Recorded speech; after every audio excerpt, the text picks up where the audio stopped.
En nuestro planeta hay 194 países, y es normal que no conozcamos todos sus nombres. Deben haber países muy pequeños de los cuales no tengamos conocimiento, pero es posible que alguien diga que ha nacido en un país que no se encuentra en el mapamundi.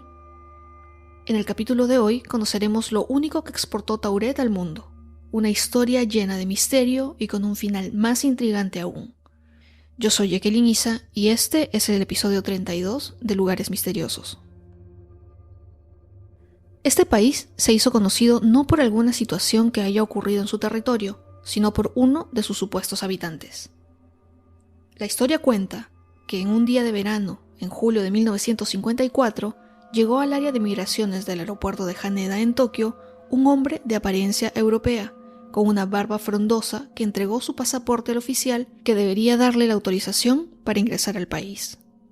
El hombre hablaba francés, japonés y otros idiomas, por lo que la comunicación no era un problema.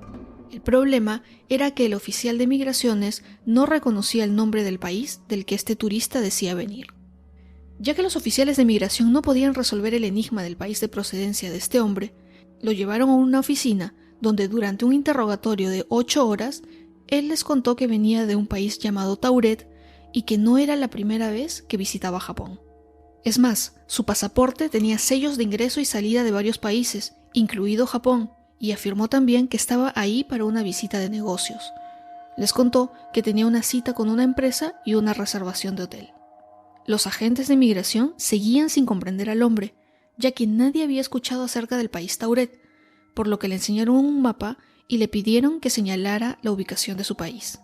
El hombre señaló un punto entre Francia y España y dijo que el país tenía alrededor de 1000 años de existencia, por lo que debería aparecer en el mapa. Lo más extraño sucedió en ese momento. El punto que según él era Tauret era lo que conocemos hoy como el Principado de Andorra.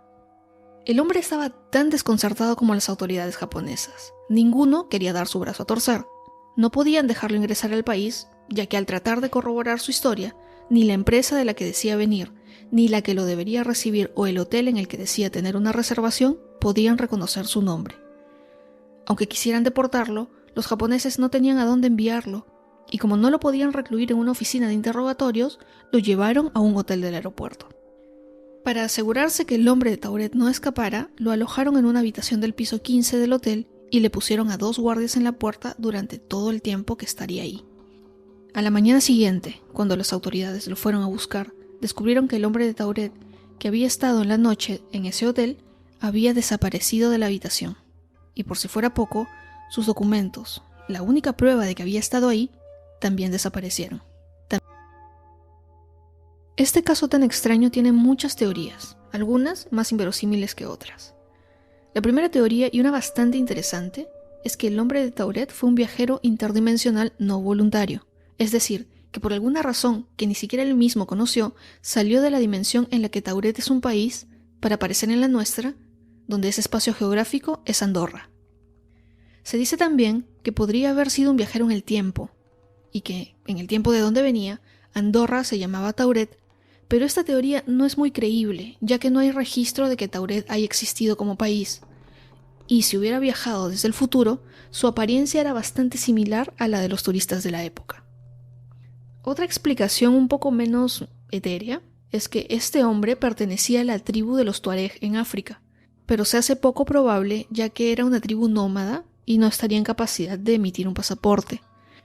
Si bien es un caso que intriga muchísimo, lo que lo hace tan misterioso es cómo ha continuado en el tiempo. Recordemos que el hombre de Tauret llegó a Tokio en 1958, y si buscamos información oficial, solo podremos referirnos a un libro llamado El Directorio de Posibilidades, que fue publicado en 1981.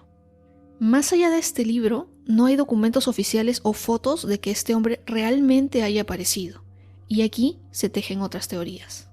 Se dice que el hombre de Tauret sí llegó a Tokio, pero que por la vergüenza de no poder resolver este misterio, las autoridades japonesas destruyeron toda la evidencia sobre este caso. Lo mismo sucede con la desaparición del hombre. Se sospecha que no se desvaneció en el espacio, sino que pudo haber sido asesinado para acabar con este caso. Pero la aparición del hombre de Tauret no es la única en la historia. En 1850, en un pequeño pueblo cerca de Frankfurt, en Alemania, un hombre fue encontrado deambulando y no podía decir de dónde era. Según el libro de 1852, Anuario de Hechos en Ciencia y Arte, el extraño hablaba un alemán imperfecto. Decía que su nombre era Joffar Boring y que procedía del país llamado Laxaria, situado en una parte del mundo denominado Sacria. No entendía ningún otro idioma europeo, pero decía leer y escribir las lenguas denominadas Laxarian y Abramian. En ese momento, las autoridades alemanas le creyeron, lo enviaron a Berlín y luego se perdió el rastro de Boring en los registros de la época. Otro caso parecido es el de Lerina García, que un día del 2008 despertó en su cama con un pijama que no reconocía, fue a su trabajo y no pudo entender la labor que hacía ahí, y además la pareja con la que ella decía estar antes de ir a dormir no existía, y en su lugar estaba con su pareja anterior. Lo más trágico de este caso es que a pesar de que Lerina pidió ayuda y hasta acudió a un psiquiatra, nunca pudo regresar a la realidad que ella decía era la suya. Estos dos casos y el del hombre de Tauret son algunos de muchos que se mantienen como misterios inexplicables y sin resolver. Pero siempre quedará la pregunta, ¿es posible que esas personas sean visitantes de un multiverso o una dimensión paralela? ¿Será posible que nosotros mismos estemos ahora en una dimensión que no es la correcta? ¿O es simplemente una leyenda urbana? Eso fue todo por el episodio de hoy. Recuerden que pueden escuchar y descargar todos los episodios del podcast en Spotify, Google Podcast, Apple Podcast, Anchor y muchas más plataformas. Si quieren ver más información y conocer con qué otros podcasts estamos colaborando, pueden seguirnos en @lugaresmisteriosos el podcast, en Instagram, Facebook y YouTube. Muchas gracias por escuchar el episodio y ser parte de esta comunidad de curiosos. Hasta el próximo episodio.